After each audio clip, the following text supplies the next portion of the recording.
Hi guys, welcome back. And today I'll be talking about one of my favourite characters in the entire show of Dragon Ball. Probably one of my favourite characters in fiction, which is Trunks. More specifically, Future Trunks. Who I personally believe is so cool and amazing and perfect, and I might be slightly biased. But the first episode of the show I ever saw was when Trunks appeared and destroyed Frieza. After that, I went off a lot about Dragon Ball, and I had a cousin recommend that I watch the original series all the way up to Z. Around this time, it was before Super had come out. It was probably a few months before, in fact. And ever since, the show has been my favourite thing ever. I love it and has only really ever had competition in terms of what I like with the Pokemon franchise. And since I saw him, Trunks has lived as my favourite character ever since. The only person who has ever come close to rivaling him is Hit, who sits pretty comfortably at number 2. With that small story out of the way, I wanted to do a story about Trunks for the whole time I've done What Ifs, and I've never been able to come up with something. Things have been done, like what if future Gohan and Trunks had won? What if future Gohan had survived? What if Trunks went too far into the past? All of these stories have been done and I didn't want to touch them. The ones out there are amazing and I recommend you go check them out. So I wanted to take my own approach. And I thought taking a character who I know is in the future timeline and might interject could be a fun idea. I did have another idea for this. What if? And it involved a different character who would have hogged the spotlight more than Trunks, and I decided that I didn't want to take that approach. So from here on, let's begin this story. Sorry about the tangent. The change to this timeline doesn't come from future Gohan or future Trunks.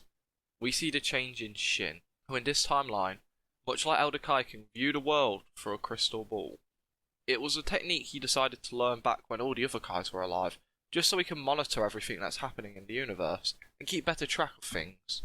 Of course, the events with those Kais still played out the same, fortunately leaving Shin and Kibito the only survivors. But there is a change, thankfully, with Shin. He takes this more to heart. The loss he felt from that sticks with him more. He wants to prevent things like this from happening in the future, but he also is going to follow the rules of a Kai and not interject with mortal affairs unless, of course, truly necessary. So, over the next 100 years, Shin sits and watches, waiting for something, waiting to defeat Boo, waiting for someone to help him. And over these years, he sees all the events of Dragon Ball play out.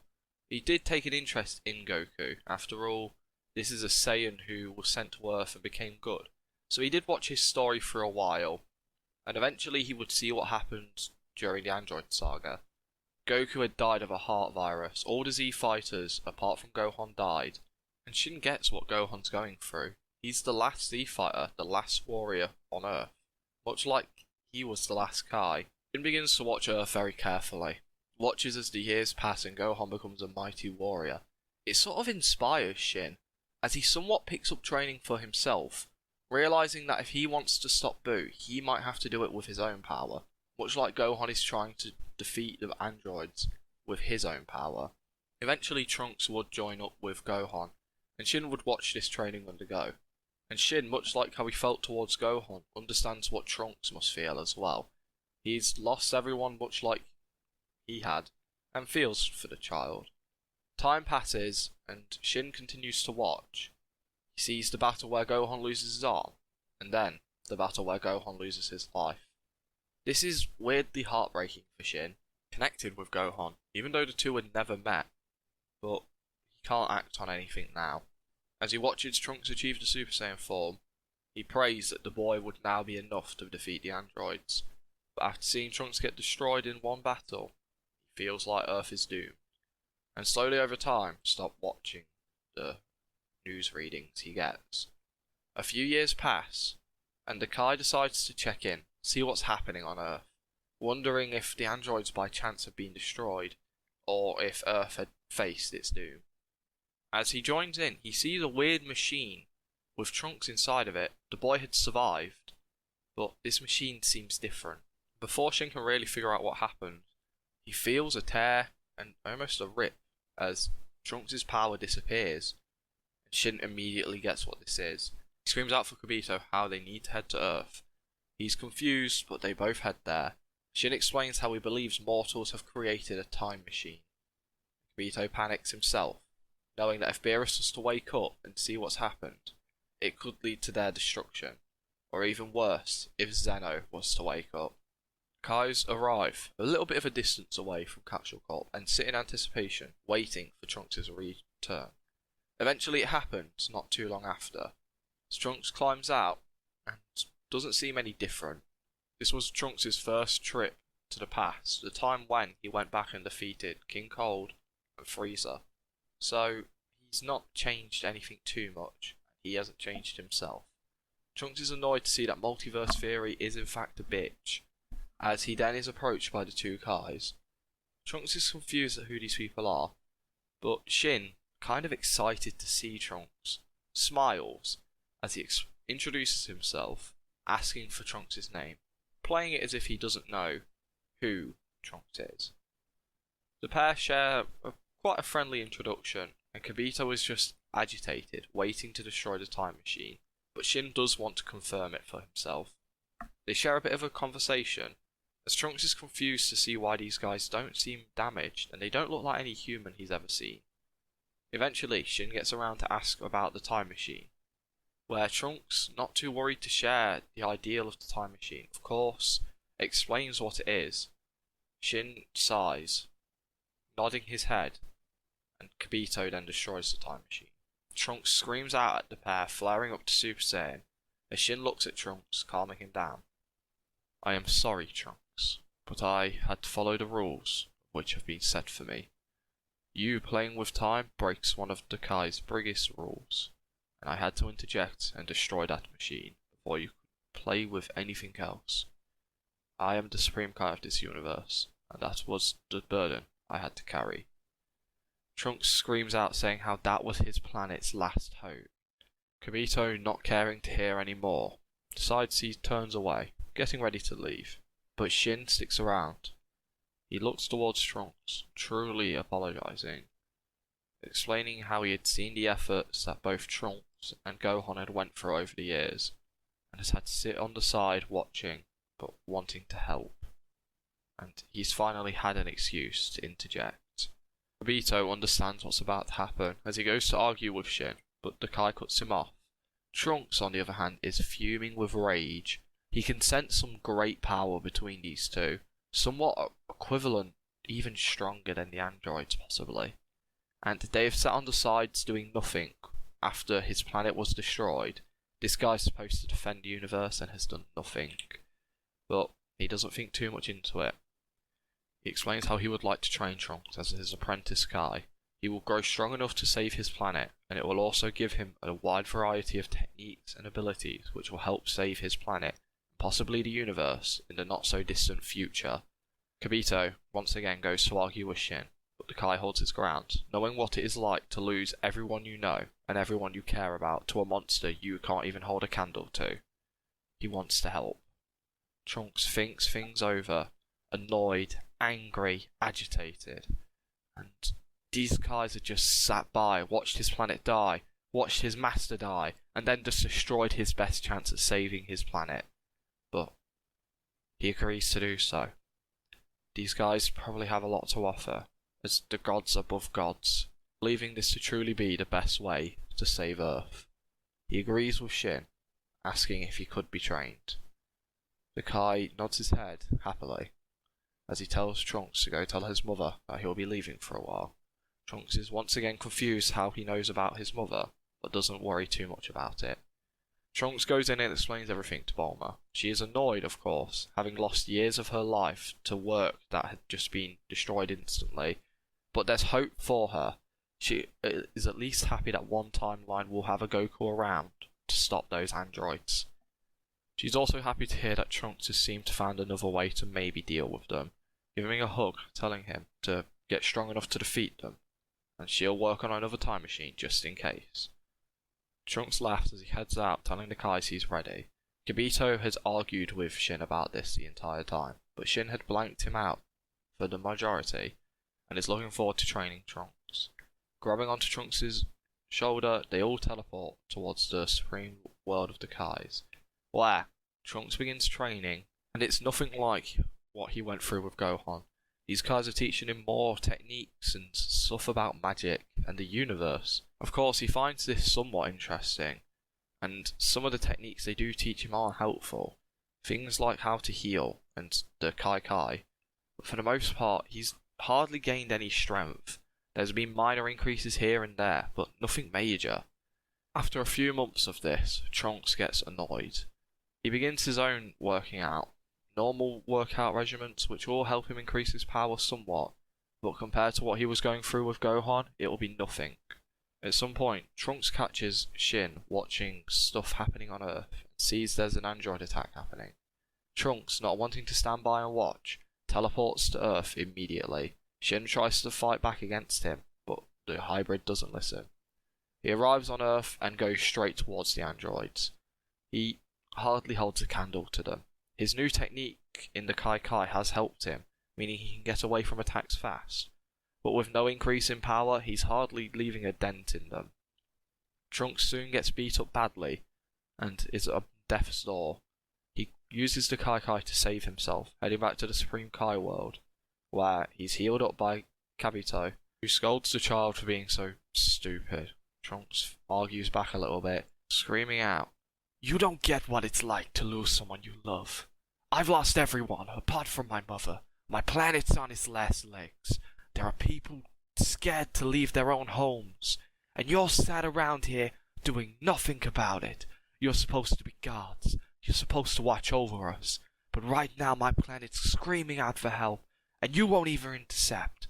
That shows to me that you have no heart, and you don't care for this universe.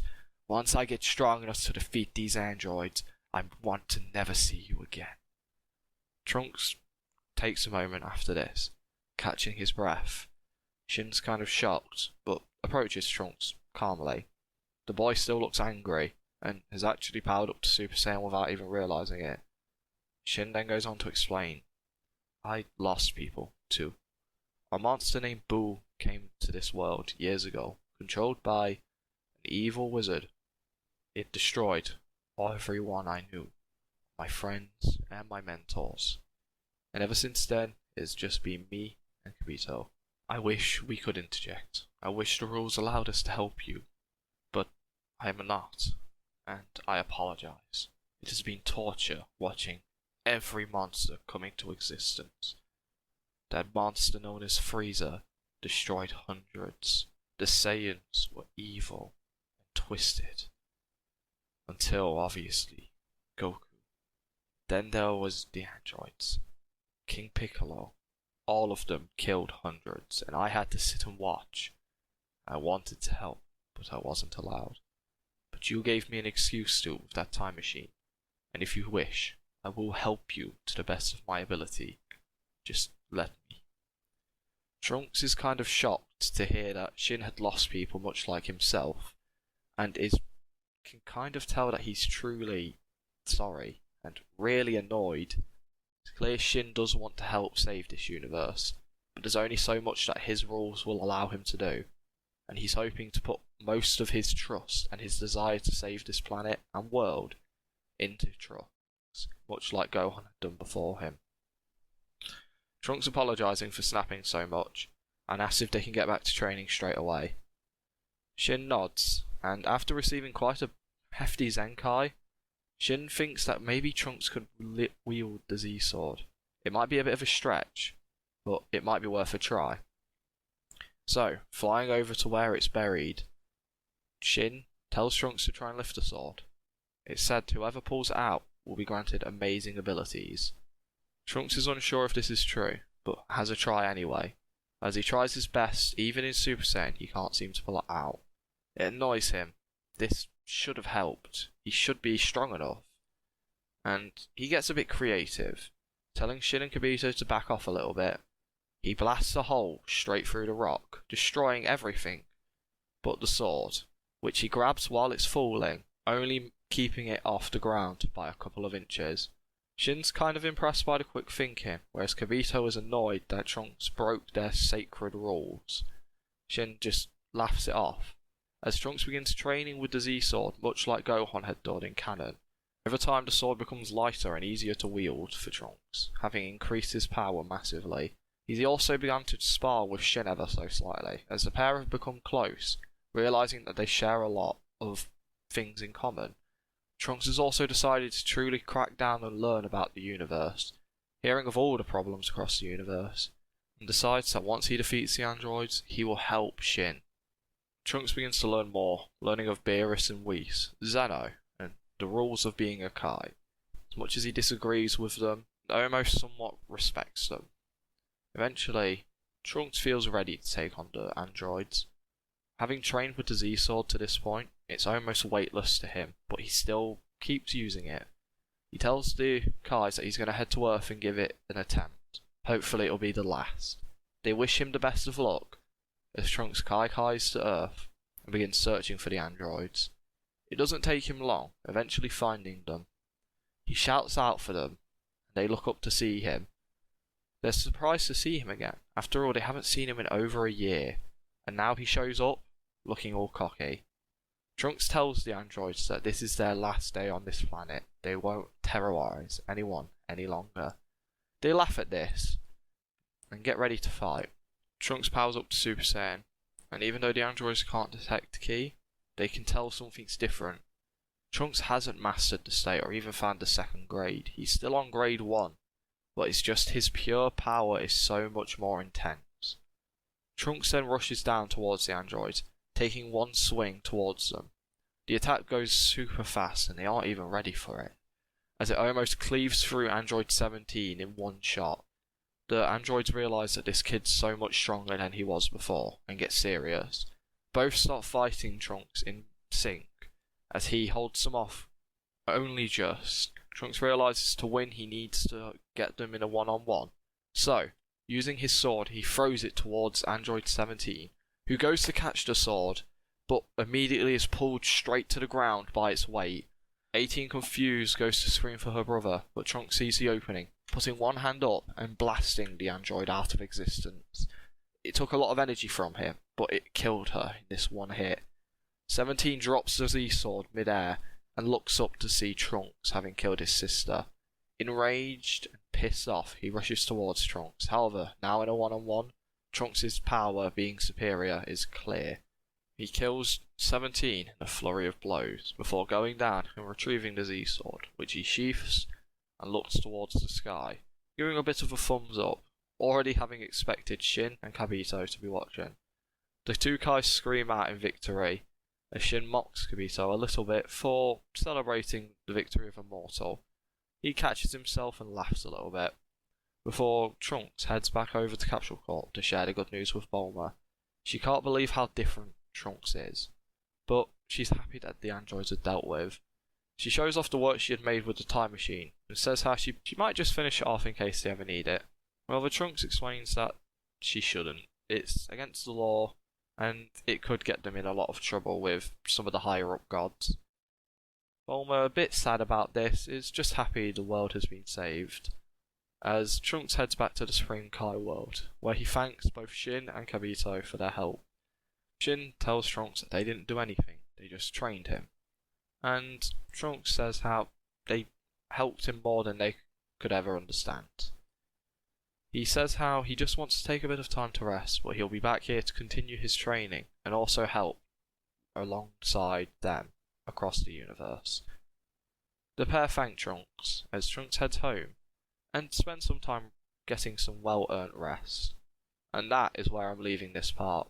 I hope people enjoyed this. I really enjoyed writing this script. It gives me something different to do and gives me a very different cast to play with. It's kind of like my What If Raditz raised Kakarot video, where I get to play with a very different version of some characters. The future timeline is something we can play around with a little bit, as it's in this weird spot where events and stories take places in very different times. Like, Beerus doesn't even show up correctly. Alongside this, I might cover a little bit in the future about what's happened with our present timeline. But I'll be honest, I can't imagine there's too much of a change. That's something I'll get into detail with later. that being said, I do hope everyone enjoyed this part, and please let me know because I really enjoyed writing about Trunks for a change. That all being said, I hope you all have a good day or a great night, and I'll see you next time.